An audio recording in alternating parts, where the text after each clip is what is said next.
City of Humboldt crews are still busy trying to fix a number of water mains following 4 breaks Monday. Breaks on the 600 block of 13th Street and 100 block of 10th Street have been repaired. Residents in those areas are under a drinking water advisory. Work of the break on the 500 block of Main Street will continue into Thursday.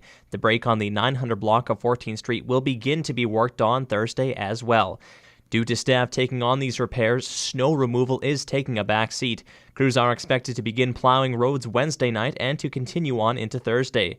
Door hangers will let affected residents know when their water is safe to consume. For 107.5 Bolt FM and DiscoverHumboldt.com, I'm Ron Caroni.